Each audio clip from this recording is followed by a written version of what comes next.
What's up, y'all? So today we have something a little bit different, a little bit new on the channel that I don't usually do.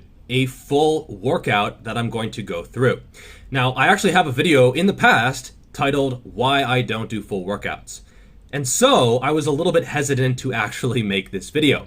But I'm still going to do it because I think that there is a lot to teach and to share with this workout. Usually on the channel, I talk about general concepts. So how to gain muscle, how to lose fat, not any kind of specific workout. And I think it's important to realize that nothing I show here is magic. So none of the exercises, none of the sets, none of the reps, nothing is special. Nothing I'm doing is going to get you better results than anything else, as long as you set everything up in an intelligent way. And this video is going to be pretty raw. I'm just going to hit play. There's going to be no cuts, no edits. Hopefully I don't sound like too much of an idiot. Usually I pause it every minute so I can think about what to actually say. So this one's going to be kind of like sushi. A little bit Asian and very raw. All right, so here we go. Starting out with hammer curls, I did 3 sets of 20. These are my favorite exercise to start an arm workout, just because they are not putting an excessive stretch on the biceps tendon. And I started with 3 sets of 20. This is the last set of 20, and this is the one that I went beyond failure. So I'm going actually beyond the point where I can get full range of motion. So in this video, there's going to be some advanced techniques that are going beyond failure. In every single set, in some way, I'm pushing beyond failure, beyond what I can usually do. And you can see here, I'm not quite getting full range of motion. Okay, I'm straining, I'm struggling, I'm trying to get those dumbbells as high as I goddamn can, but I'm not quite getting there. And that is beyond failure because it's not really a full set of 20, it's a set of 14 or 15 with some partials. Then I moved on to the first triceps exercise, an overhead extension. These are really, really good for getting a full range of motion. You get a full stretch at the bottom and a pretty good contraction at the top. This was actually not a set beyond failure. This was to failure, but it was actually sort of like a warm-up. I did 4 sets of these, 10, 9, and 2 sets of 8. This was actually the set of 9, and you could see I was kind of not happy with that. I was kind of pissed about that because I wanted to get 10 reps. Then I moved on to preacher curls, and I did a rest pause, and then I did a drop set. I did some partials. This set was well beyond failure. Any way you slice it, this was a far beyond failure effort. I would not start with preacher curls just because it's more of a stretching movement and you do want to make sure that you are fully warmed up. I used to start with these heavy, stretching movements, but I found that it's just better for injury prevention and then also just for performance in general to make sure that you are fully warmed up for this exercise. And you can see this last rep, really a struggle to get it up, and then controlling the eccentric. If you barely get the weight up, you had better control that eccentric. One thing that I see, especially in beginners, they barely get the weight up, or they cheat the weight up, and then they just let the eccentric drop. This is bad for 2 reasons. First, you're not getting the benefits of that eccentric. So the eccentric is what causes a lot of the muscle growth, and you're just getting rid of that. Second, it can also be dangerous. If you're just letting that weight drop all the way down into the bottom position, you're basically compiling all that stress down into that bottom position, which is where you'll probably get injured. Not always, but like if anywhere is going to get you hurt, it's that bottom position of a preacher curl. Then I did a drop set. This is not cut or edited. I'm actually low-key really bad at taking the plates off. Not something I'm really that good at. I don't know why. I can do drop sets. I'm just not very good at actually doing them. Then I did partials here. You can see just, contracting the biceps as hard as I can.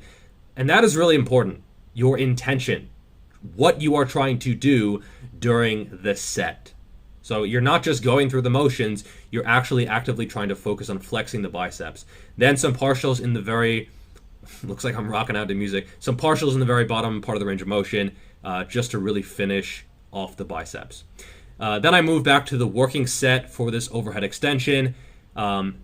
and I was a lot more focused. I really wanted to get 10 reps, even though I knew that 10th rep was really going to be a struggle. So it's not even about how many reps you get though, ultimately, okay? It's more about the effort. So if I get, 10 reps or 9 reps or 11 reps or 12 reps, sure, you want to get more than last time. You want to, train harder than last time. You want to get more reps than last time. You want to progressively overload, but your body doesn't really know the difference between 8 reps and 9 reps or 9 reps and 10 reps. And so, here I went to failure with that really grindy rep. Actually, it's not failure. It wasn't failure, but it was 0 reps in reserve for sure.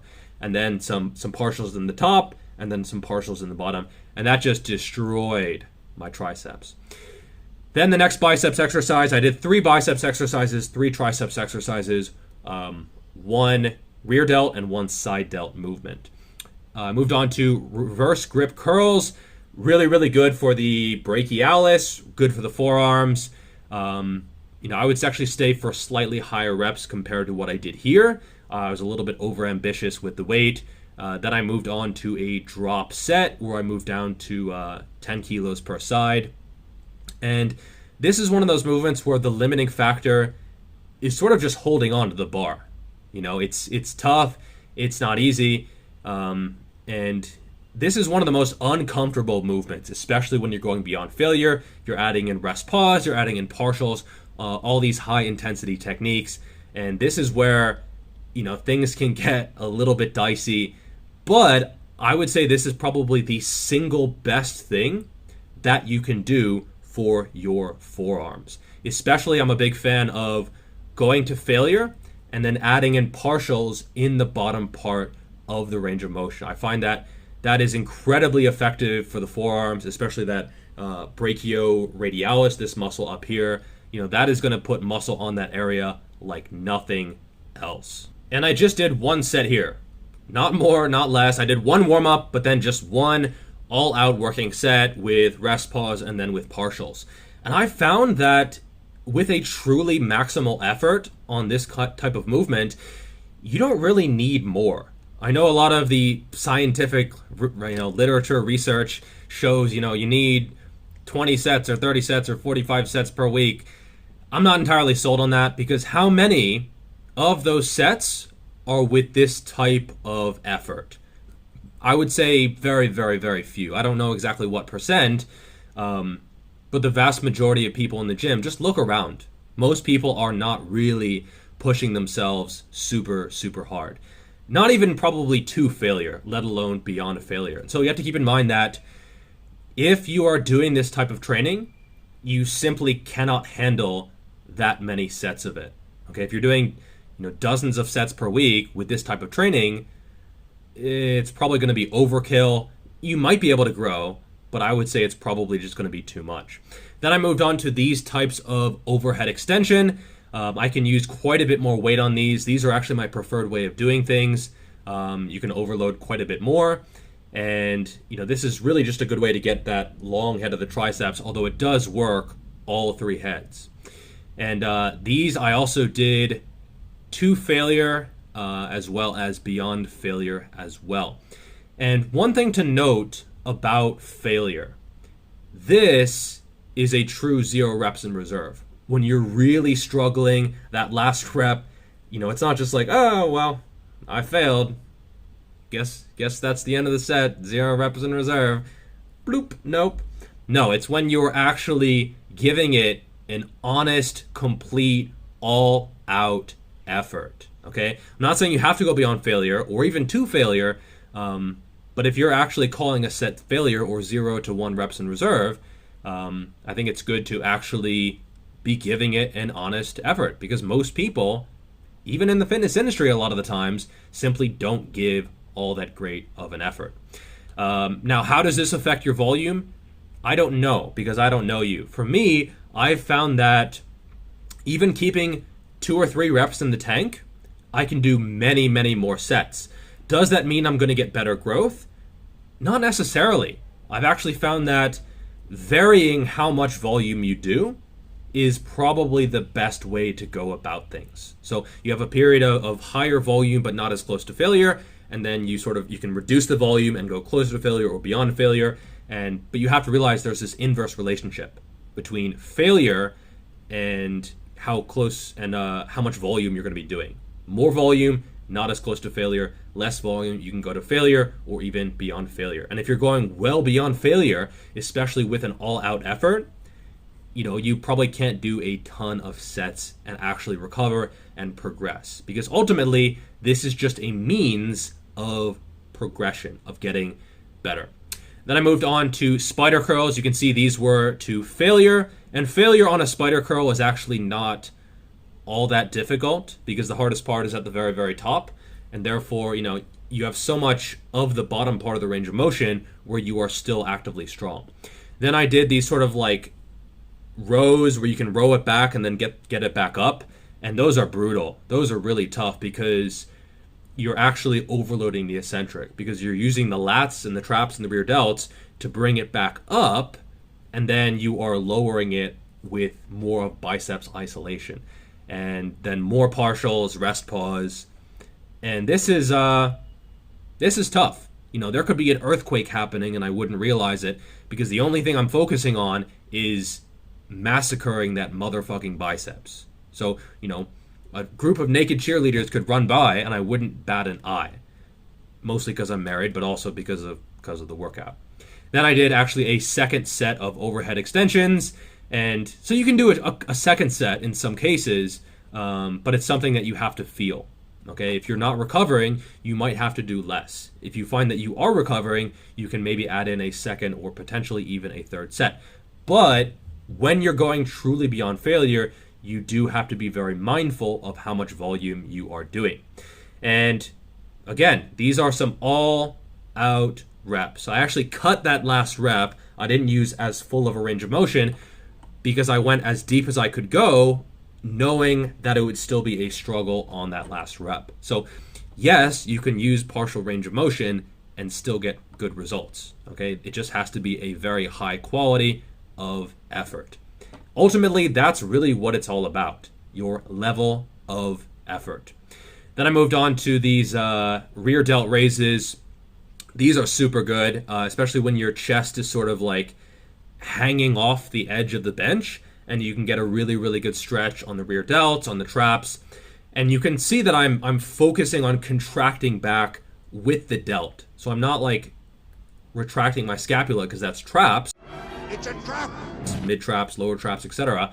It's really limiting the range of motion and focusing on that rear delt. So swinging back, but then trying to contract at the top and control the eccentric, control the lowering phase.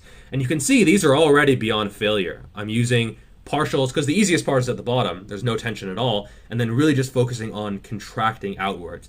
Then some isometrics, and this is something that I don't plan. I'm not like, all right, well, nerd glasses on, and I'm gonna do a drop set and then partials and then this. I'm more just feeling what is right in the moment, and I realize that is incredibly unscientific, and that's fine. Your training doesn't necessarily have to be based in science, especially if you are getting results. And I would say, I have some pretty decent rear delts. I would attribute those to these as well as skiers. Again, there's nothing magical or marvelous about these specific movements. It's more about what you feel working for your body and what you see results from. So rest pause again, going beyond failure. And again, I'm very deep in the set. I am balls deep in this set, and I can't actually focus on anything else because the only place my brain is inside my rear delts. And I guess I felt at this time that some kind of weird shitty row was the way to actually target my rear delts, which I feel them today, so I guess it worked. This is not like something I would really write out in a training plan, but hey, it works. So I would say if you're focusing too much on the science side of things, sometimes you do lose sight of what is actually going to get you results. Then I moved on to a skull crusher. I did 2 sets of 10 on these. It wasn't really 2 sets of 10. It was set of 6 or 7, and then some slow eccentrics. And this is one of those movements where you can actually quite easily overload that eccentric, okay? Because you're using a little bit of momentum with the lats to get it moving, and then also you'll see here at the end, I'm actually going beyond failure. So I actually don't fail, but I go to 0 reps in reserve, and then I just sort of, there's that last rep where it's a grindy one, and I know I'm not going to get another one with the normal technique, and so I just really focus on that eccentric, on getting a stretch in the triceps, and then just pull it over like a pullover. And then again, focusing on that eccentric, dragging it over using almost pure lats, a little bit of triceps, close grip bench pressing it up, and then just going at it again. And I found that this is, it's brutal. It sucks. Don't do this if you have shoulder issues or bad mobility, but this is really, really good for triceps growth. Then I moved on to these partial shoulder side laterals. One day I'll be as jacked as Derek from More Plates, More Dates. Not this day, or probably not ever because I'm natural, but, we can all dream, right? Anyway, I really like these because they give you tension in this bottom position. Whereas with dumbbells, gravity is just pulling straight down, and therefore there's literally 0 tension. You can hold hundreds of kilos in this position with no tension on that side delt. Whereas with a cable pulling sideways, it really does target that part of the range of motion like a dumbbell really probably never could. I guess you could do side leaning laterals, but I find that these are actually a lot more efficient. So I did some partials. The hardest part is at the very top, and so doing partials is actually a viable strategy. And then I did some self-assisted reps where I'm helping with the other arm, and then I did a drop set as well. And you can almost see these working in real time. I don't think the pump is going to be all that great of a thing for naturals to focus on. I think someone like Mike Yerzatel actually overrates the pump for muscle growth, but it's not bad, and it's like seeing yourself in the future, which is pretty cool. Without any rest, I moved on to the other arm. If you're out of breath from doing these, something is terribly, terribly wrong. And someone actually interrupted me during this set. My camera was on the other side, and I guess he didn't see my camera. And one thing is, like, when I've been dieting, I'm kind of like very snappy. I'm like, don't mess with me. So I was kind of like, hey man, like, you see my camera, and he finally saw it. And then I'm like, yeah, just give me a couple minutes and I'll finish the set.